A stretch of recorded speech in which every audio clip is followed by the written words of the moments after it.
people and I ask people in different occupations. I'll ask my Uber driver, are you worried about self-driving cars? And they go, no. No, not even a question if it's possible. It's like, how soon before you're fired?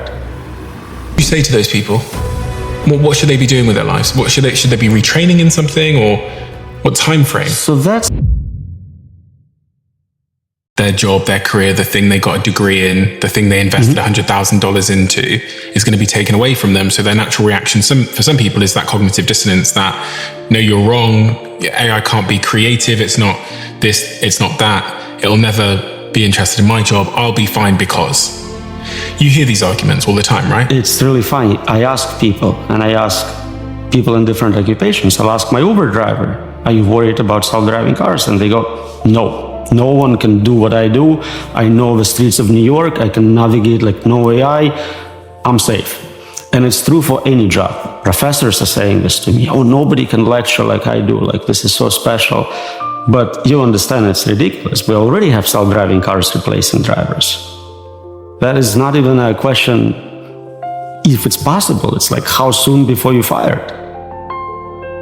Yeah, I mean, I've just been in LA yesterday, and my car drives itself. So I get in the car, I put in where I want to go, and then I don't touch the steering wheel or the brake pedals, and it takes me from A to B, even if it's an hour-long drive without any intervention at all. I still park it, but other than that, I'm not driving the car at all.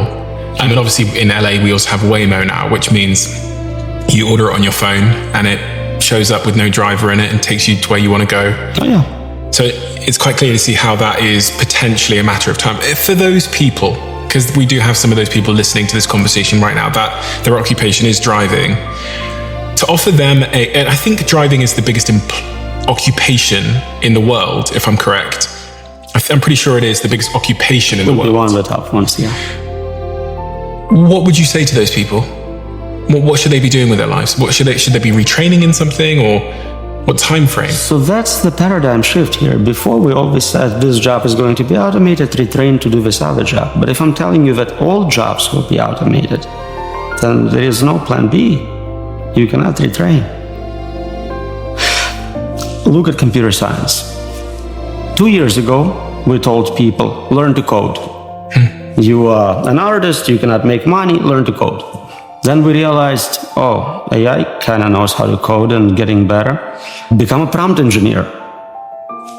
You can engineer prompts for AI. It's going to be a great job. Get a 4-year degree in it. But then we're like, AI is way better at designing prompts for other AIs than any human. So that's gone. So I can't really tell you right now the hardest thing is design AI agents for practical applications. I guarantee you in a year or two, it's going to be gone just as well. So I don't think there is this occupation needs to learn to do this instead. I think it's more like we as a humanity, then we all lose our jobs. What do we do? What do we do financially? Who's paying for us? And what do we do in terms of meaning? What do I do with my extra 60, 80 hours a week? You've thought around this corner, haven't you? A little bit. What is around that corner, in your view?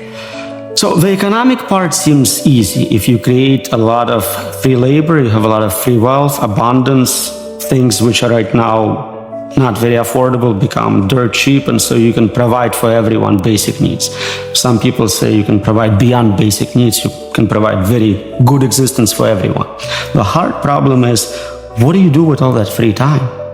For a lot of people, their jobs are what gives them meaning in their life, so they would be kind of lost. We see it with people who retire or do early retirement. And for so many people who hate their jobs, they'll be very happy not working. But now you have people who are chilling all day. What happens to society? How does that impact crime rate, pregnancy rate, all sorts of issues?